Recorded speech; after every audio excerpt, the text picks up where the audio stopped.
Hey there, and you are watching the Dave Does channel. This is, of course, Dave Does Reacts, where I take on classic videos or any of the other videos that are recommended to me. Now, today's video is the wonderful band that is Judas Priest, and the song is Crown of Horns. Now, I've never been a huge Judas Priest fan. I do know they're a phenomenal band, but they just never kind of ticked all my boxes. Yes, I know the things like Painkiller and Breaking the Law and stuff like that, but really never owned an album, never listened to a whole album from start to finish, etc., etc. So, but never really kind of made me want to go down that route. But I'm looking forward to checking this out because the few times I have checked out some Judas Priest, I've always kind of got the old devil horns up and thought they were a classic band. But so as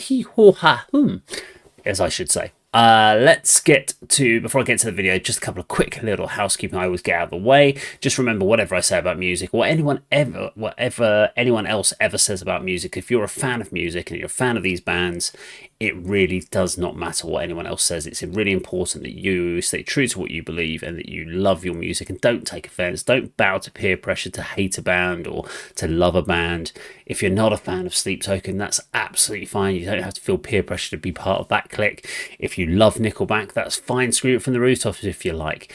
There is always going to be someone on the opposing view, but it's absolutely fine. It's just what music does to people. So it's absolutely cool. It's absolutely brilliant. And you might wonder why would you want to listen to a guy on a YouTube channel doing a reaction video? Absolutely true. Why would you want to listen to a guy on a YouTube channel? But before you switch off, the reason I do this is for the last 30 odd years I have been playing in bands. I've been a songwriter with the bands, we've put albums out, I'm the drummer with Telescribe, which is my current band, and of course my previous band at Nothing Gained, which was still kind of a going concern. So what would be great is if you do get a chance, please do go check us out on Spotify or on YouTube. If you like any of our content, any of our music videos, our albums, please do give us a like. If not, it's absolutely fine. As I said, everything is subjective, everything is personal to the individual, and the only reason I ask people to go check us out is because one of the ways that we do these videos is there's no pausing in any of my videos and there is no talking over the top. There is historically on some of the older videos, but this is not how I like to do it. I want to play the video from start to finish for you and for me, but it also means that because of that, they do get copyright claimed, and that's absolutely fine for the artist. Obviously, money goes to the artist. So if you can check out my bands, Telescribe and Nothing Gained, that is always a bonus, because then, hey, I get something out of this as well.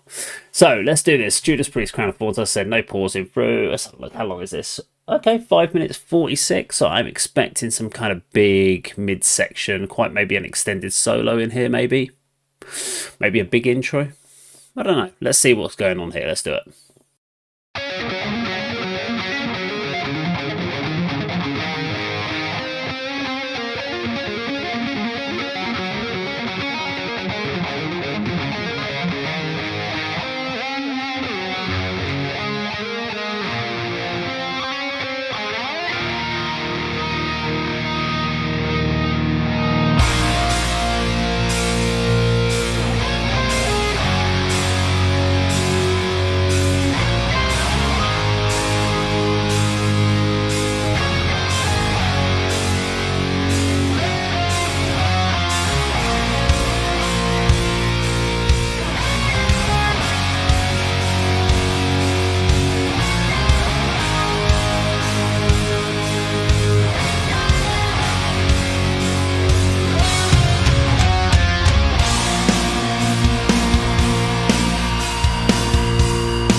To end this capture, and something grew inside of me.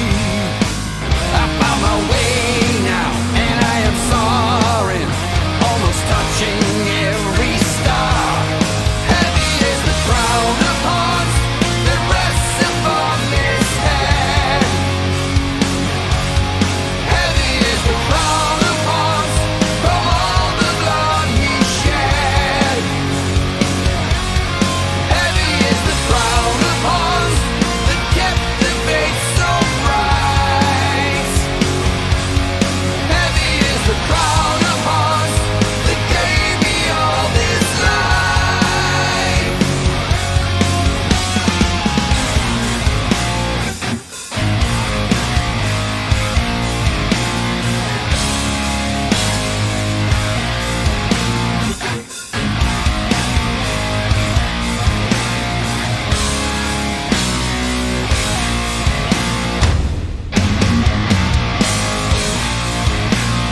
Yay, there we go. Judas Priest and Crown of Horns. Good track. Definitely call it more of a rock track than a metal track, but it was a very good track overall.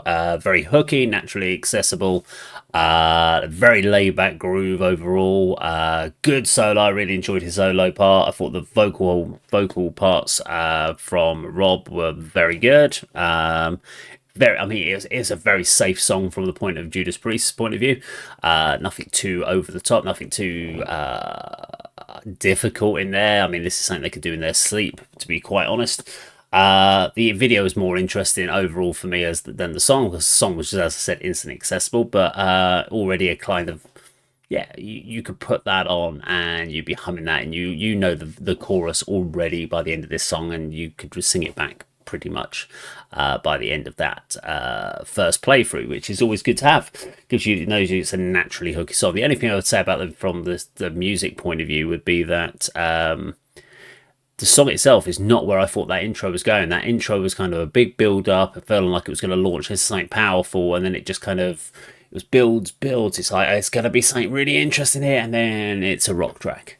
I thought it was going to be into some real speedy fast track. I was going to go on there, but interesting to see obviously people's home studios. Although I'm not sure if it's the drummer's home studio setup. I'm going to talk about why I think that is in a moment, but. I think he's borrowed that room, or he's maybe he's using the rhythm. I don't know the names of the guys in the band, so I should have that to hand right in front of me, but I haven't right now, and I'm not going to do a cutaway. I never do cutaways and splices of videos. I just ramble for like 15 minutes and just talk bollocks. But yeah, I think it's either maybe it's the rhythm guitarist's studio, and that's his little drum room sort of alcove type thing that he's set up for it. I'll come back to that at the end, because this was obviously not where they record. I would assume this is not how they recorded this song. I think they would have done it in one studio, all set up and all come together for it, and then decided to do a video and asked everyone to film at the home studio. Lead guitarist is clearly someone who does YouTube-y type videos or something like that, because the mood lighting in the rooms generally are YouTuber type people that like to do talk through videos and stuff like that. You don't necessarily need that. I mean, I've got some in a room, and I've said I originally did it in a studio, and I was like, I mean, I've got these little LED lights they're just, yeah, no particular reason they're in there. They're just kind of cool when you're working at night on or playing games more than anything else. If I'm not doing music, I might be playing a video game or something, and it's kind of nice to have that rather than have the big overhead light on. But from a writing music point of view, never needed them. And from a YouTube point of view, you don't want the big overhead light on, so you want different lights. And I've got a few different light sources. I've got lights over this side, and so I would say that's a YouTube studio shout. But it looks really cool, and you can see it's clearly able to record. You've got bass players' studio setup is more stripped down. But I think what was interesting for me was the drummer obviously having his playback. He wasn't playing back to in-ears, which I thought was interesting. Because I would always say to a drummer, when you're doing music videos, playback, don't put playback over your speaker, especially if you've got long enough hair to hide your in-ear monitors. Put your in-ear monitors in, or just have one in-ear monitor in so you can hear what you're playing back to in a click track. He was obviously playing it back through speakers, and the reason you can tell that is because he had a snare muffler on. But he didn't have mufflers on the toms or anything, but he had a completely solid snare muffler on his snare skin, which was so that, because obviously with the cymbals and the snares, when you hit them hard, he wasn't really crashing his cymbals. He was hitting them, but he was not smashing them. And that was because he could stay in time with what was going through the playback. Just a couple of things like that was obvious. And I love the fact that everyone's studio looks poor in comparison to Rob's. Rob's just, you look at his studio and you're like, damn, that's a good studio. I wonder if it's his or if he borrowed it or if it's a studio he's used. But the fact that there's so much Judas Priest stuff, I would say that's an in-house studio that he's got in there, and it looked cool. And I do like videos like that, performance videos that show you different environments and stuff like that of people's working environments. And you can just see it's all being played back.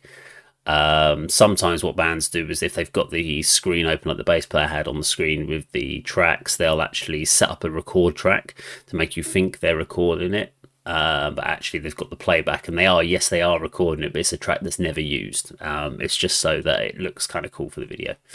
The only the most obvious giveaway was the drums that was like that. And the only reason I said it might not be his is because the fact that if it was his permanent studio, I don't understand why behind the drum kit there were all his cases. There was loads of cases on the floor from the kit.